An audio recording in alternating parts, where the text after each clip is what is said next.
안녕하세요. 네, 오늘도 우리 하나님 말씀 보면서 함께 말씀의 깊이를 알아 풍성한 가운데 살아내 가시는 저와 우리 성도님들 되시기를 권면하고 함께 기도합니다. 함께 하나님 말씀 보겠습니다.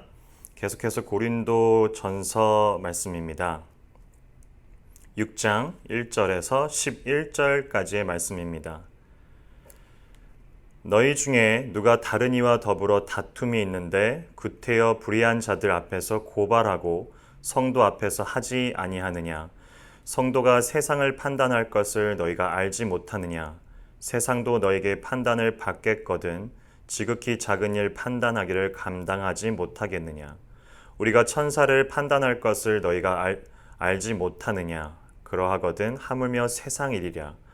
그런즉 너희가 세상 사건이 있을 때에 교회에서 경히 여김을 받는 자들을 세우니라.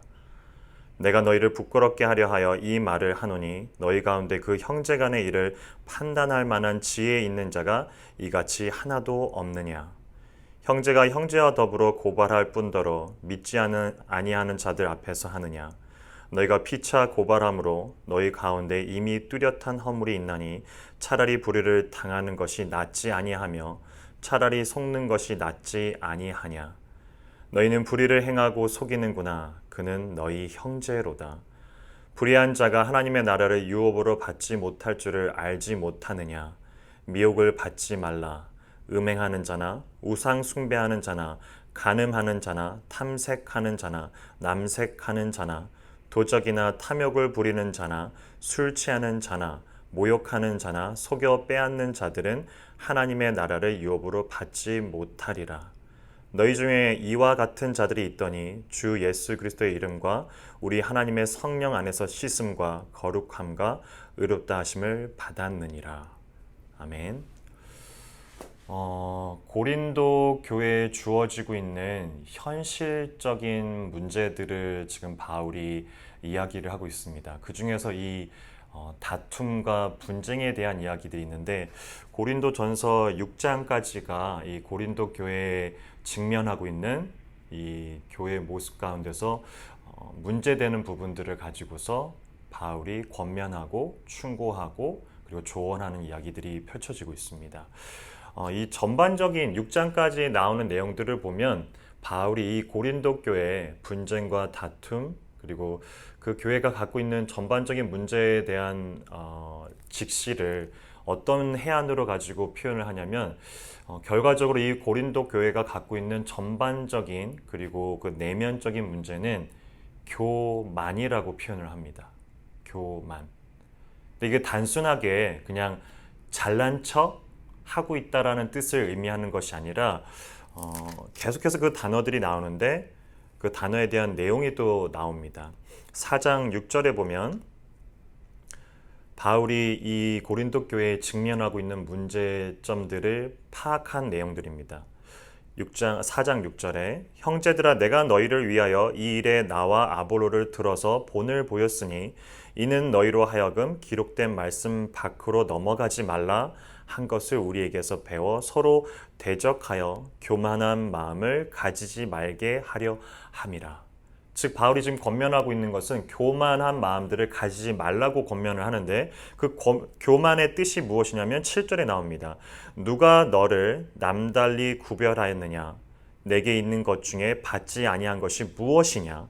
내가 받은즉 어찌하여 받지 아니한 것 같이 자랑하느냐?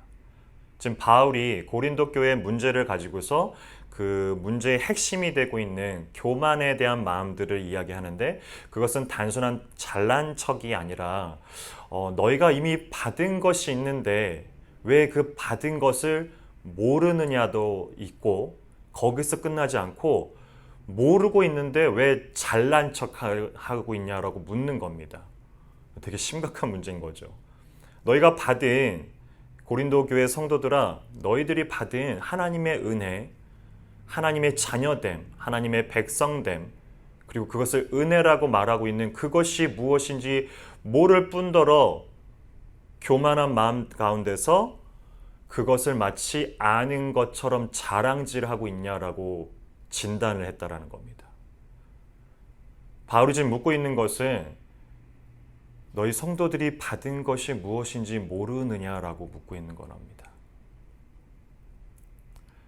성도들이 받은 그 은혜가 무엇인지를 모르기 때문에 오늘 본문에 나와 있는 대로 그들의 분쟁과 다툼들을 이제 세상 가운데 판단하기를 원하고 있는 모습들이 보여지고 있다는 거죠.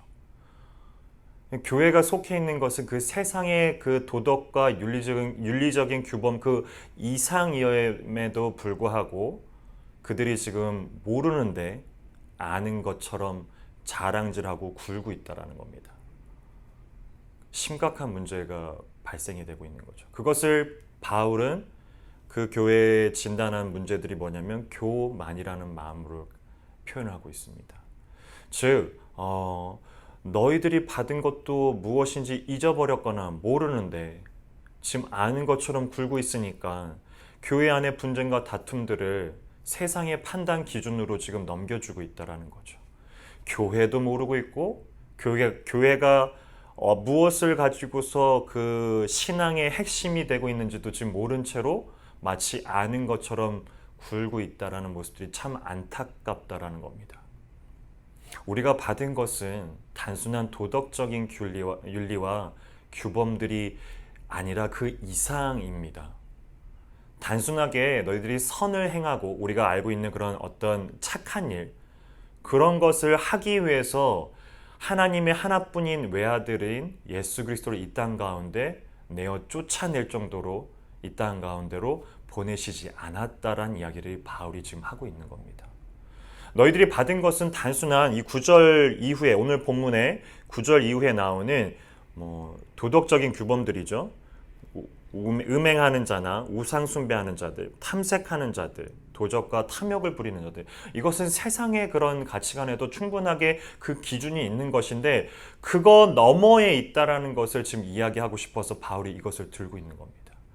우리가 받은 은혜들은 단순하게 세상의 기준에 부합하고 합당한 것으로 끝나는 것이 아니라 그것도 빌롱투 되어 있지만 그건 너머에 하나님께서 우리에게 주어지고 있는 은혜가 더 크고 풍성하다라는 것을, 그것을 너희들이 받았는데 왜 그것을 알지 못하는 것처럼 혹은 알지도 못하는데 아는 것처럼 그렇게 교만한 마음으로 자랑질하냐고 바울이 이 고린도 교회를 향해서 직면하고 문제에 대해서 조언하고 충고하고 있는 모습입니다. 돌아가서 우리가 받은 것이 무엇일까요? 우리는 교회가 교회답다라고 얘기하고 예배가 예배답다라고 얘기하고 그리고 그리스도인이 그리스도인답게 지내야 된다라는 그 말들을 참 많이 쓰고 있는데 그 뜻이 무엇인지를 우리는 더 자세히 살펴볼 필요가 있는 거죠. 예배는 이미 하나님의 은혜를 아는 자들이 모여서 그 가운데 하나님을 경배하는 자리가 예배입니다. 찬양은 동일한 이야기로 하나님의 은혜와 사랑을 세상 가운데서 누리면서 발버둥 치면서 몸부림치면서 그 가운데서 누린 자들이 은혜라고서 하나님께 찬양할 수밖에 없다라는 것을 알아서 와서 예배 가운데 찬양의 소리를 우리가 입술로 고백하는 겁니다. 더러는 예배 와서 후다닥 와서 찬양을 부르면서 하나님의 그런 임재함들을 이렇게 느끼고 싶은 부분들도 있지만 그거 넘어 찬양은 이미 하나님의 은혜를 아는 자들이 와서 우리의 입술의 고백으로 하나님께 경배하는 자리가 찬양입니다. 동일한 이야기로 말씀을 듣는다는 것은 이미 은혜를 아는 자들이 그 말씀을 더욱더 사모함으로 예배 가운데 나와서 함께 하나님의 말씀을 설교자를 통해서 듣는다라는 거죠. 앞뒤가 바뀌시면 안 됩니다. 바울이 지금 그것을 가지고서 고린도 교회 성도들에게 직면하고 그리고 조언하고 충고하고 있는 겁니다. 우리가 받은 그 은혜는 세상의 단순한 도덕적이고 윤리적인 규범을 넘어서는 것, 풍성한 것, 깊은 것, 그게 하나님이 우리를 통해서 알게 하기를 원하시는 것이라고 이야기하고 있는 겁니다. 사랑하는 우리 성도님들, 오늘도 우리가 받은 은혜들을 생각하면서 하루를 또 몸부림쳐가며 발버둥 쳐가며 안 되더라도 그렇게 하나님의 사랑들을 또 고백해가며 살아내가시는 저와 우리 여러분들이 되기를 기도합니다. 함께 기도하겠습니다.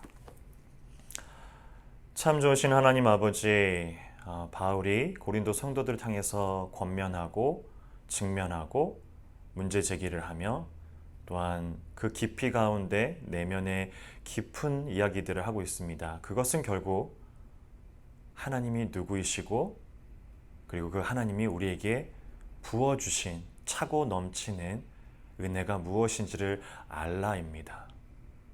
하나님의 자녀가 된다라는 것, 하나님의 백성이 된다라는 것, 우리가 예배에 쉽사리 예배에 와서 찬양을 하고 말씀을 듣는다는 것, 그것이 얼마나 깊고 넓고 풍성한 건지를 바울이 권면해주고 있고 다시 고린도 성도들에게 그들이 받은 은혜들을 다시 각인시키고 인식시키고 리마인드 해주고 있는 상황입니다. 오늘도 동일합니다. 우리들은 많이 잊어버리고 자칫 우리가 받은 것처럼, 우리가 해야 되는 것처럼, 우리가 마침 이미 갖고 있는 것처럼 그 은혜들을 값싸게 여길 때가 참 많습니다. 값비쌀 뿐만 아니라 값으로 매기기 힘든 하나님의 은혜를, 사랑을 우리가 덧입었습니다. 그러하기에 오늘도 하나님의 그 깊은 사랑들을, 넓은 사랑들을, 풍성한 은혜들을 누리며 살아가는 저와 우리 성도님이 되게 하여 주시옵소서. 감사합니다. 예수 그리스도 이름으로 기도합니다. 아멘.